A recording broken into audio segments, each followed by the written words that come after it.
ज्यादातर आपको। तो यहाँ पे आप देख रहे हो लिस्ट पे बेस्ड क्वेश्चन है, लिस्ट बनाई हुई है, list 1 is equal to 12, 32, 65, 26, 80, 10। Then they have called list 1 dot sort और उसके बाद प्रिंट किया है लिस्ट 1। सो अब लिस्ट 1 वहां पे प्रिंट किया हुआ है, फाइन। सॉर्ट का काम क्या होता है? सॉर्ट का काम होता है हमारा to arrange the data in increasing order. हम डिक्रीजिंग ऑर्डर में भी कर सकते हैं अगर हम reverse is equal to true दे दें तो, but we are sorting right now over here in increasing order. तो जब हम इसको देखेंगे हमारे पास जो रिजल्ट आएगा that should be the numbers in the sorted order. So इसका आउटपुट आप यहाँ पे लिखोगे लिस्ट का 10, then you have 12, after that is 26, 26 के बाद है 32, 32 के बाद है 65 और फिर है 80। so 6 numbers हैं, sorted form में लिख देंगे, that is it, that's the output of this question, that is A का आंसर जो है वो हो जाएगा ये। अब आता है B। B में क्या किया? B में लिखा है list 1 is equal to same numbers हैं, अब लिखा है sorted ब्रैकेट में list 1 और फिर प्रिंट लिस्ट 1 किया। ऐसा करने से आपकी लिस्ट 1 में कोई भी चेंज नहीं होगा, आपकी लिस्ट 1 में जो था वही रहेगा। सो जब हम इसको रन करेंगे we will be getting the same output, list 1 जैसी थी वैसी ही रहेगी, क्योंकि सॉर्टेड जो फंक्शन है वो आपकी ब्रैकेट्स में जो एट्रीब्यूट दिया होता है उस पर कोई चेंजेस नहीं करता। वो लिस्ट 1 को सॉर्ट करेगा लेकिन वो आप कहीं और स्टोर करवा सकते हो, so you can store it somewhere, लेकिन वो उसे खुद अपनी लिस्ट में चेंजेस नहीं करता। सो अगर आप इसे रन करोगे थ्रू योर प्रोग्राम, ठीक है, एज अ प्रोग्राम रन करोगे तो सिर्फ आपके आउटपुट में ये लाइन आएगी, लेकिन अगर कहीं आपने इसको उस पर रन किया इंटरप्रेटर पे जहाँ पर हम एक लाइन लिखते हैं और उसके साथ साथ हमें रिजल्ट मिल जाता है, सो अगर आप एक लाइन लिखोगे उसके साथ साथ रिजल्ट आएगा तो आपके पास दोनों चीजें प्रिंट होंगी, क्योंकि ये जो लाइन है sorted list 1 it returns a list. तो जिस लिस्ट को ये रिटर्न करेगा अगर हम इंटरप्रेटर पे रन कर रहे हैं तो ये वाली लाइन भी प्रिंट होगी और ये वाली लाइन भी प्रिंट होगी, लेकिन अगर आप एज अ प्रोग्राम रन कर रहे हो इस चीज को तो सिर्फ सेकेंड वाली लाइन आएगी आउटपुट में, फर्स्ट वाली लाइन नहीं आएगी। So usually we will consider it as a program और हम ये लास्ट लाइन लिखेंगे आउटपुट में, बट अगर फिर भी कंफ्यूजन हो तो आप यहाँ पे एक नोट बना के लिख सकते हो that if it is executed on the interactive interface that is interpreter पे तो दोनों लाइंस प्रिंट होंगी, लेकिन अगर इसको हम एज अ प्रोग्राम रन करते हैं तो सिर्फ लास्ट वाली लाइन एग्जीक्यूट होगी। देन कम्स सी। सी में क्या है? अब इसको भी हम एज्यूम कर रहे हैं कि ये हमारा इंटरेक्टिव प्लेटफॉर्म पे ही रन हो रहा है, ठीक है, क्योंकि दोनों चीजें कुछ ना कुछ प्रिंट करेंगी और यहाँ पे प्रिंट नहीं लिखा हुआ है, so we assume that it is being executed on the interactive platform. So list 1 में वैल्यू है 1 2 3 4 5 6 7 8 9 10। अब क्या लिखा है? लिस्ट कोलन, डबल कोलन है -2। सो डबल कोलन बताता है कि किस तरह से हमें वैल्यूज को स्किप करना है। अगर ये पॉजिटिव 2 होता तो हम शुरू से एक एक वैल्यू स्किप करके मतलब 2 के गैप पे वैल्यूज को प्रिंट कर देते, पर ये -2 है तो आप पीछे से शुरू करोगे। आपका जो आउटपुट इस लाइन से जनरेट होगा दैट वुड बी दिस 10 8 6 4 2। -2 मतलब पीछे से शुरू करना है और डबल कोलन का मतलब है कि 2 के गैप वाले एलिमेंट्स को प्रिंट करना है। तो 2 के गैप पे आएगा 10 8 6 4 2, सो that will be printed with the first line. अब अगली देखो क्या लिखी है? लिस्ट 1 कोलन 3, इसे कहते हैं स्लाइसिंग। सो 3 एंडिंग इंडेक्स दिया हुआ है, स्टार्टिंग इंडेक्स नहीं दिया है, तो स्टार्टिंग में 0 1 2 वाले एलिमेंट्स को वो फेच कर लेगा। जो एंडिंग इंडेक्स दिया होता है वो कभी भी खुद फेच नहीं होता। सो 0 1 2 पे ये वैल्यूज हैं। फिर लिखा है plus list 1 3 colon, that means starting from index 3 to end सारे के सारे एलिमेंट्स फेच कर लो। सो 3 से पहले वाले इसमें से आए, 3 के बाद वाले इंक्लूडिंग 3 इसमें से आए, उनको हमने ऐड कर दिया मतलब ज्वाइन करा दिया। जब ज्वाइन करा दिया तो वापस खुद क्या बन जाएगी? पूरी की पूरी लिस्ट, क्योंकि आपने पहले 3 से पहले वाले ले लिए, फिर 3 ऑनवर्ड्स ले लिए और उनको ऐड कर दिया, तो आपके पास जो रिजल्ट में आएगा that would be the complete list. तो उसमें आपका पूरी लिस्ट प्रिंट हो जाएगी। So that will be the output of C. अब डी देखो क्या है? डी में लिखा है लिस्ट 1 इज 1 2 3 4 5।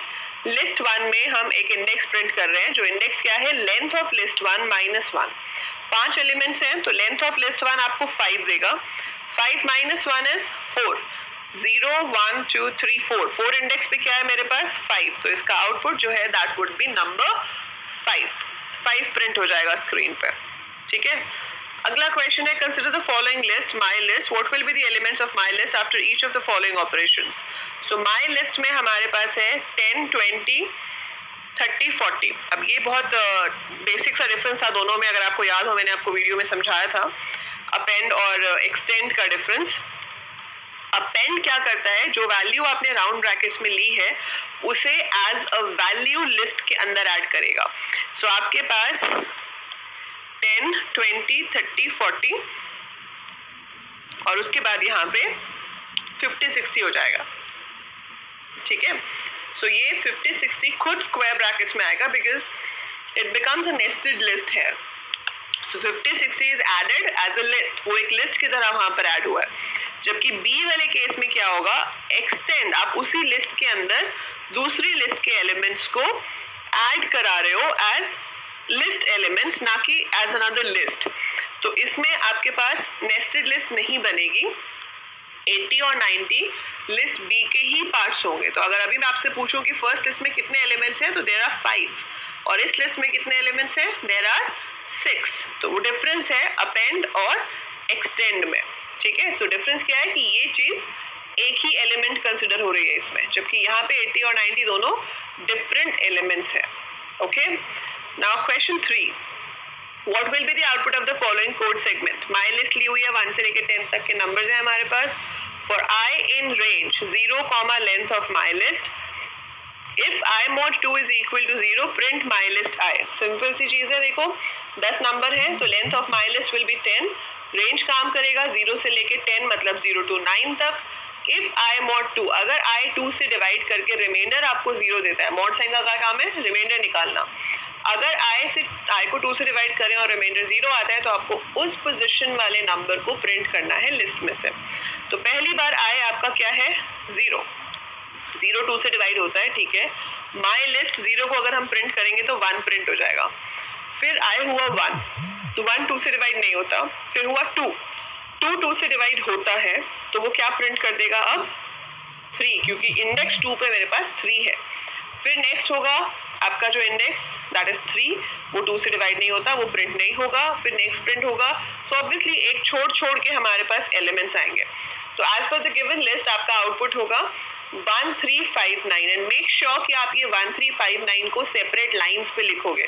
यहाँ पे आपको कॉमा देके इस तरह लिस्ट की फॉर्म में नहीं लिखना है, क्योंकि प्रिंट स्टेटमेंट एक टाइम पे एक नंबर को प्रिंट कर रही है और हमेशा अगली वैल्यू नेक्स्ट लाइन पे प्रिंट होती है बाय डिफॉल्ट प्रिंट में। तो इसलिए इसका आउटपुट आप 13579 each one on separate line लिखोगे, ठीक है। So that's your third output.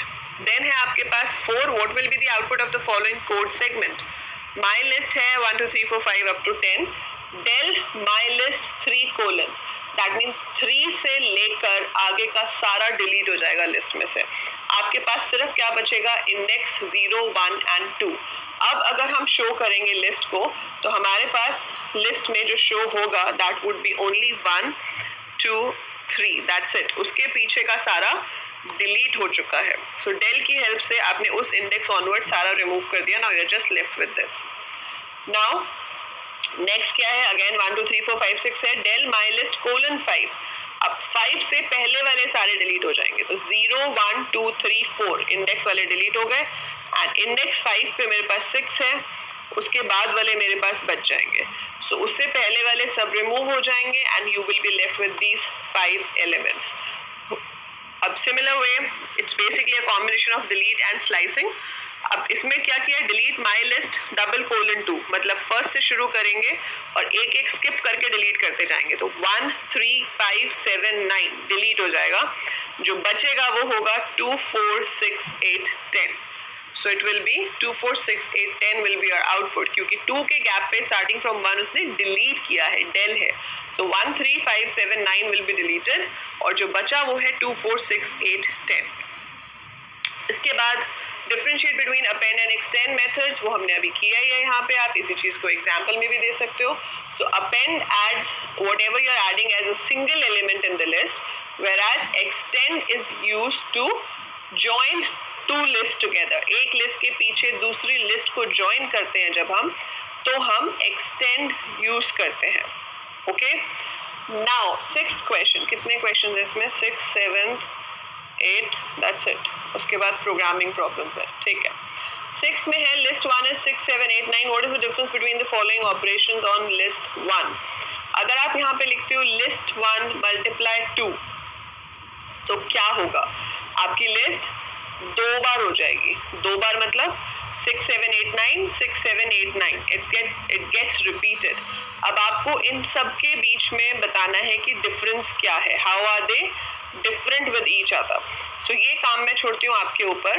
आपको सीधे नहीं बताना, आप अपना इंटरैक्टिव इंटरफेस खोलोगे पाइथन का, आप तीनों लाइंस एक एक बार लिख के देखोगे और मुझे बताओगे कि ऐसा लिखने से क्या आता है, ऐसा लिखने से क्या आता है और ऐसा लिखने से क्या आता है. So what do you get out of it, and that is what you have to write in the comments below, ताकि मुझे भी पता चले कि कितने लोग seriously videos को follow कर रहे हैं. Okay, 7th है the record of a student name, roll number, marks in 5 subjects and percentage of marks is stored in the following list. So नाम है, roll number है, marks है और percentage है. Write Python statements to retrieve the following information. आपको percentage of the student fetch करनी है. So percentage कौन सी है? 78.8. तो आप क्या लिखोगे? ST record and it is at position 3. So it's 0, 1, 2, 3. So 3 पे आपके पास 78.8 है. So इसका आंसर होगा ST record 3. Then है marks in the 5th subject. So ये आपके पास मार्क्स है, इसमें 5th सब्जेक्ट है, ये 69 आपको फेच करना है. So पहली चीज तो मार्क्स कहाँ पे है मेरे पास? 2 पे. 2 में से 5th सब्जेक्ट मतलब 4 पे. तो 2 इंडेक्स देंगे हम. ST रिकॉर्ड 2 जो कि फर्दर एक पूरी लिस्ट है जिसमें 0 पे ये है, 1 पे, 2 पे, 3 पे, 4 पे. तो 5th सब्जेक्ट के मार्क्स आपको यहाँ से फेच करने हैं. This is nesting of list. Maximum marks of the student. So हम क्या लिखेंगे? Max of ST record 2. So ST record 2 पे एक पूरी की पूरी लिस्ट है, उसमें से आपको मैक्सिमम वैल्यू देखनी है. Then roll number of the student is at position 1. Change the name of the student from Raman to Raghav. So ST record 0 पे नेम है, वो आपको चेंज करना है, तो आप राघव लिख दोगे, वो चेंज हो जाएगा. सो लिस्ट आर म्यूटेबल है और हम ऐसे लिस्ट की वैल्यू को मॉडिफाई कर सकते हैं. So that's the answer for E. Then it says consider the following dictionary state capital, जहाँ पे स्टेट्स हैं और उनके कैपिटल्स हैं. Find out the output. Print state capital dot get Bihar. So Bihar का कैपिटल क्या है यहाँ पे? पटना. ठीक है, तो इसका ए का आंसर आ जाएगा Patna. Then state capital dot keys. जब कीज होगा तो आपको सिर्फ कीज लिखनी है. कीज में क्या आएगा? Assam. Then you have Bihar, then you have Maharashtra and Rajasthan. So आपको सिर्फ कीज वाली लिस्ट लिखनी है, तो ये आपकी कीज हो गई. देन है वैल्यूज. वैल्यूज से सिर्फ वैल्यूज आती हैं, तो हम फिर से लिस्ट लिखेंगे, लेकिन इस बार जो लिस्ट में आएगा that would be Guwahati, Patna, Mumbai and Jaipur. और अगर आप आइटम्स करोगे तो आपको पूरी की पूरी डिक्शनरी लिखनी है. आप लिखोगे असम इक्वल टू गुवाहाटी, बिहार, पटना, महाराष्ट्र, मुंबई, राजस्थान, जयपुर, पूरा ही लिखना है items. It's a combination. Then length of state capital. Length is 4 क्योंकि इसमें 4 एलिमेंट्स हैं. So LEN will give you 4. Then check हो रहा है print Maharashtra in state capital. True. इसका आंसर ट्रू आएगा क्योंकि महाराष्ट्र स्टेट कैपिटल में है. सो इसका आंसर आएगा true. Then state capital dot get Assam, that would be Guwahati. So इसका आंसर होगा Guwahati.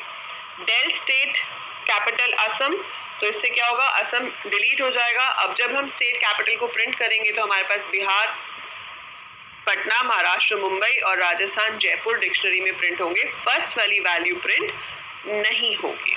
So that is the solution for all the output questions over here. Programming problems काफी सारी इस प्लेलिस्ट में सॉल्व हुई हैं.